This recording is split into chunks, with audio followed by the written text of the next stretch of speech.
መርጌታ ከሌ ይባላለው፣ እንደዚህ ሰራለው፣ ጥበብ አለኝ፣ ለገበያ ለጥይት የማያስመታ ለእቁብ ለቁማር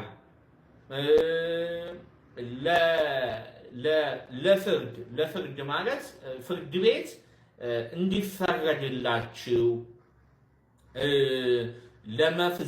ለመፍዘዝ ላፈዛ ደንግዝ ማለት መፍዘዝ ማለት ላፈዛ ደንግዝ ለትምህርት ለእውቀት ትዳር እምቢ ላለው ልጅ እምቢ ላለው ለተለያዩ ጉዳዮች ለማንኛውም ጉዳዮች እኛ ጋር ደውሉ፣ መፍትሄ አታጡ፣ መፍትሄ እንሰጣቸዋለን ብለው ስልክ ቁጥራቸውን አስቀምጠው አድራሻቸውን አስቀምጠው ፊታቸው አይታይም፣ ነገር ግን ሲሰሩ እጃቸውን በቀጥታ ስርጭት በእጃቸው ሲሰሩ ያሳያሉ።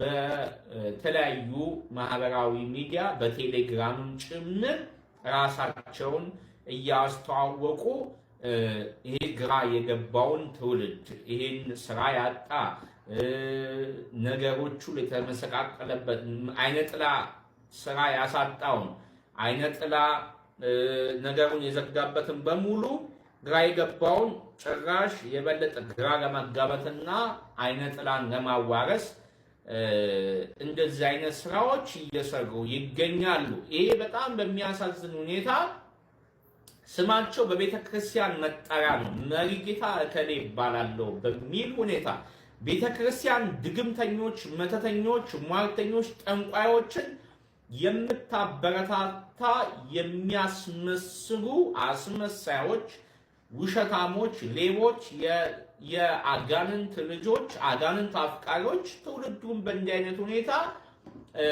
እየበከሉት ይገኛሉ። አሁን እጅግ በጣም የተስፋፉበት ጊዜ ነው።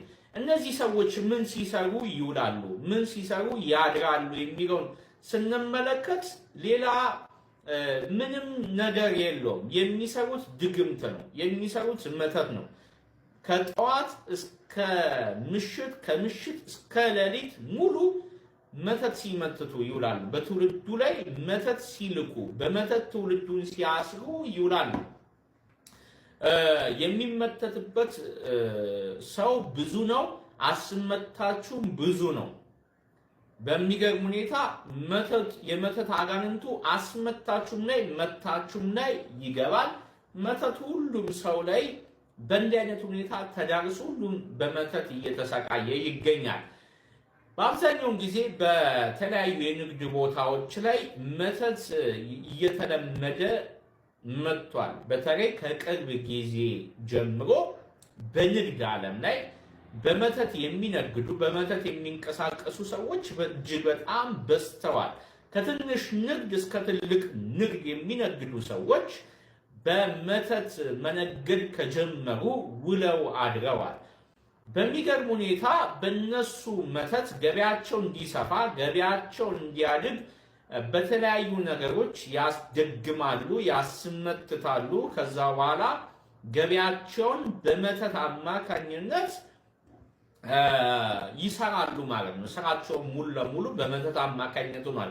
በሚያሳዝን ሁኔታ ትውልዱ የእግዚአብሔርን በረከት ጸጋ ፈላጊ መሆኑ ትቶ አጋንንት አፍቃሪ፣ መተት አፍቃሪ፣ ንዋይ አፍቃሪ በመሆኑ የአጋንንትን ነገር በመፈለግ በገንዘብ በሀብት ለመበልጸግ ካለው ፍላጎት የተነሳ ብዙ ሰው ወደ እነዚህ አይነት መተተኞች እየሄደ ገበያውን በዚህ ያቆመ በጣም ብዙ ሰው ለራሳቸው ገበያ ብቻ ሳይሆን የጎረቤታቸውን ገበያ እንዲዘጋና የጎረቤታቸው ገበያ ወደ ራሳቸው እንዲመጣ መተት የሚያስደርጉ ሰዎች በጣም ብዙ ናቸው።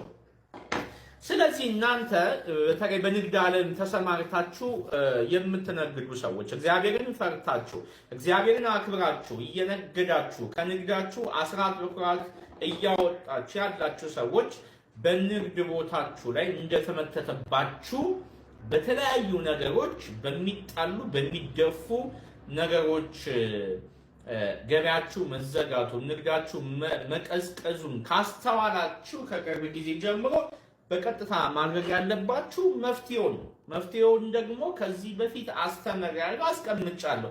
ለማንኛውም መፍትሄ ለማንኛውም ድግምት መተት መፍትሄው ጸሎት ነው፣ ስግደት ነው፣ ዘወትር በመቁጠሪያ መቀጥቀጥ ነው። ይህንም ዘወትር ማድረግ ያስፈልጋል። በስራ ቦታችሁ ደግሞ ስትቀመጡ ጸሎት ማድረግ አለባችሁ። ስራ በማይኖርበት ሰዓት ወይንም ደቂቃ ጸሎት ማድረግ በጣም ያስፈልጋል። ስለዚህ ስራችሁን ቦታ ጠዋትም ስትገቡ ጸበል መርጨት፣ በስራችሁ ቦታ እምነት፣ ጸበል፣ ቅባ ቅዱስ፣ መቁጠሪያ መጥፋት የለበትም። ስለዚህ